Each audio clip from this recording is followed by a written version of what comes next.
Hi friends, இன்றைக்கி நம்ம வீட்டு சமையலில் பீன்ஸ் பருப்பு உசிலி தாங்க. இது எப்படி செய்யலாம் பார்க்கலாம் வாங்க. இதுக்கு அரை டம்ளர் அளவுக்கு கடலப்பருப்பை எடுத்து 2 மணி நேரம் ஊற வச்சு எடுத்து வச்சுருக்கோங்க. ஒரு மிக்ஸி ஜாடியில் கடலப்பருப்பு, 3 பூண்டு, அரை ஸ்பூன் ஜீரகம், அரை ஸ்பூன் மஞ்சத்தூள், ஒரு வரமிளகாய் எடுத்து தண்ணி விடாமல் இந்த மாதிரி குறகுறப்பாக அரைச்சி எடுத்து வச்சுக்கோங்க. இட்லி பாத்திரத்தில் இந்த மாதிரி தட்டி 20 நிமிஷம் வேக வச்சிங்கன்னா பாருங்கள் அழகாக வெந்து வந்துச்சு.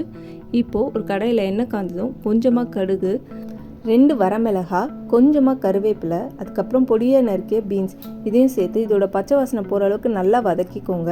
ஏன்னா நம்ம கடைசியாக தான் கடலப்பருப்பை ஆட் பண்ணணும், அதனால் இது நல்லா குக்காக இருக்கணும். இப்போ இதுக்கு தேவையான அளவுக்கு உப்பையும் போட்டு பொடியை நுணுக்கி வச்சுருக்க கடலப்பருப்பையும் இதுக்கு ஆட் பண்ணிவிடுங்க. இப்போ இது ஒரு பெரட்டிட்டு கடைசியாக 2 டேபிள் ஸ்பூன் அளவுக்கு தேங்காய் துருளையும் சேர்த்துக்கோங்க.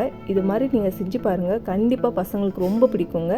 இதை தயிர் சாதத்துக்கும் சாம்பார் சாதத்துக்கும் வச்சு சாப்பிட்டு பாருங்கள், சூப்பராக இருக்குங்க. நீங்களும் இந்த மாதிரி ட்ரை பண்ணி பாருங்கள். நன்றி, வணக்கம்.